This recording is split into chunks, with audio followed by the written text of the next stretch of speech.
this should be educational in a completely hypothetical sense. You can roughly locate any community in the world, somewhere along a scale running all the way from democracy to despotism. From dance-off to One to the dictator. democracy end, another somewhere in the middle, and a third... Redacted by the Ministry of Information. Let's find out about despotism. Let's. This man makes it his job to study these things. Oh, Well, hi. for one thing, avoid the comfortable idea that the mere form of government can of itself safeguard a nation against despotism. Oh, but that idea is so comfortable. Germany, under President Hindenburg, was a republic. Then what happened? And yet in this republic, an aggressive despotism took root and flourished under Adolf Hitler. Who now? When a competent observer looks for signs of despotism in a community, he looks beyond fine words and noble phrases. He looks for giant-ass flags. Indivisible, with liberty and justice for Seems all. harsh, but that's the guy who invented ghost kitchens. Many observers have found that two workable yardsticks help in discovering how near a community is to despotism. Fun. The respect scale and the power scale. What about the racist bullshit scale?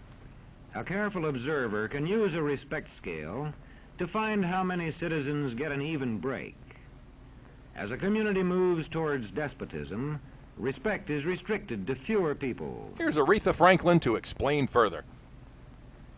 A community is low on a respect scale if common courtesy is withheld from large groups of people on account of their political attitudes.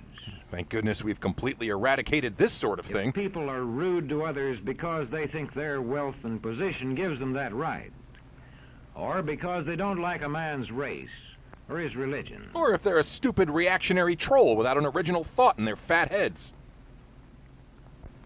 Equal opportunity for all citizens to develop useful skills is one basis for rating a community on a respect scale. Uh-oh.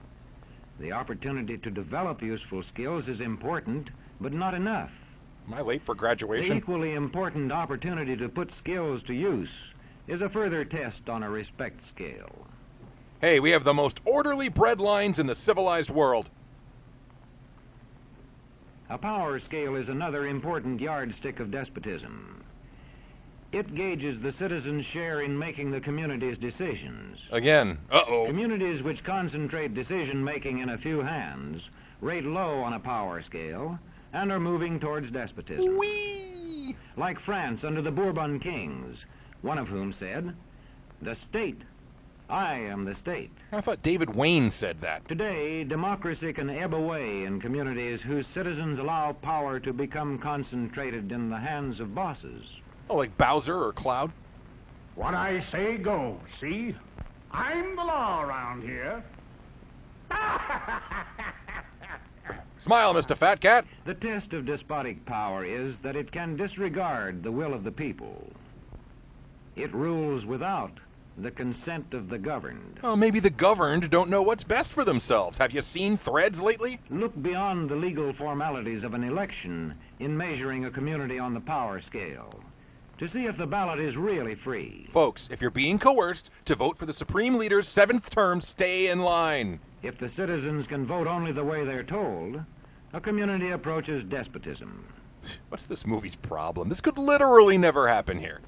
When legislatures become ceremonial assemblies only and have no real control over lawmaking, their community rates low on a power scale. I'm old enough to remember when Nazis were considered cliched villains. In a downright despotism, opposition is dangerous, whether the despotism is official or whether it is unofficial. Except only brand name despotism. Despotism, it's what's for dinner. The spread of respect and power in a community is influenced by certain conditions, which many observers measure by means of the economic distribution and information scale. So rulers are your only gimmick. If a community's economic distribution becomes slanted, its middle-income groups grow smaller, and despotism stands a better chance to gain a foothold. This is ridiculous. I'm not going to look it up, but I'm certain there are laws in place to prevent that kind of thing from Where happening. land is privately owned, one sign of a poorly balanced economy is the concentration of land ownership in the hands of a very small number of people. This is called the Uncle Moneybags effect. When farmers lose their farms, they lose their independence. You really screwed us this time, Ma. This one can stay on, but not as his own boss anymore. Well, grab my gat. To the extent that this condition exists throughout a nation, the likelihood of despotism is increased. You're like obsessed with despotism. In communities which depend almost entirely on a single industry, such as a factory or mine, maintaining economic balance is a challenging problem. Just make lots of beautiful deals. What's the problem? If this condition exists over the nation as a whole, so that the control of jobs and business opportunities is in a few hands, despotism stands a good chance. So does black lung. Another sign of a poorly balanced economy is a taxation system that presses heaviest on those least able to pay. Oh, yeah. We have one of those. A larger part of a small income is spent on necessities such as food. I've heard of it. Sales taxes on such necessities hit the small income harder. You say that like it's a flagrantly unjust and easily fixable problem. In the days of the salt tax, feudal despotisms were partly sustained by this and other effects. Quick, somebody enact a stupid hat tax. A community rates low on an information scale when the press, radio, and other channels of communication are controlled by only a few people, and when citizens have to accept what they're told. In communities of this kind, despotism stands a good chance. Social media will fix all of this, don't worry. See how a community trains its teachers. That's literally what I do all day. Bear this in mind. Young people cannot be trusted to form their own opinions. This business about open-mindedness is nonsense. Yeah, It's a waste of time trying to teach students to think for themselves. It's our job to tell them. How can they eat their pudding when they haven't had their meat? And when teachers put such training into practice, despotism stands a good chance.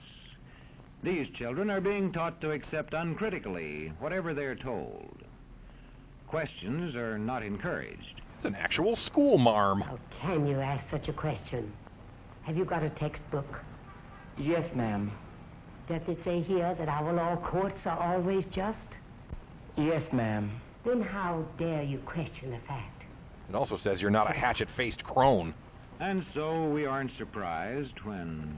But it must be true. I saw it in this book right here. We took care of this problem by simply getting rid of all books.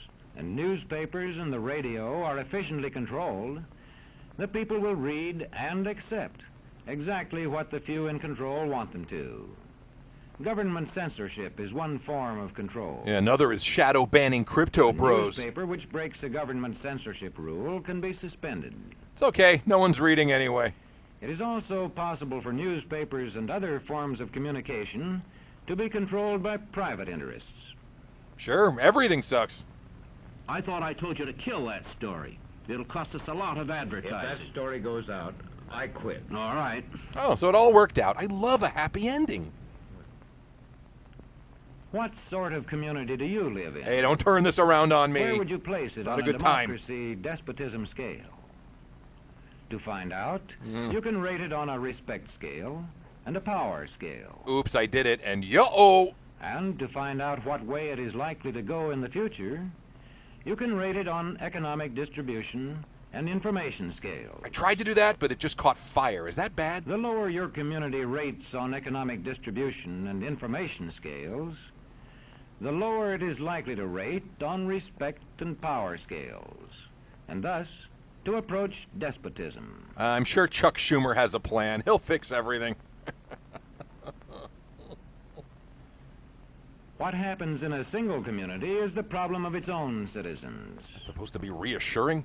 But it is also the problem of us all. Because as communities go, so goes the nation. Man, that despotism thing sounds nasty. Good thing we live in the future where everything's cool and normal and democracy definitely still exists.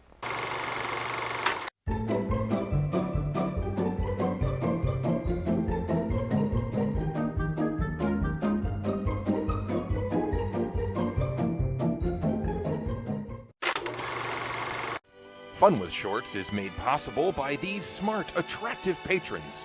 Join us at patreon.com/JoshWay for lots of fun with shorts, behind-the-scenes goodies, art, movie reviews, and deep, dark confessions on an exclusive podcast feed. All for a pledge as small as $1 per post. We will see you next time for more fun with additional shorts. Goodbye.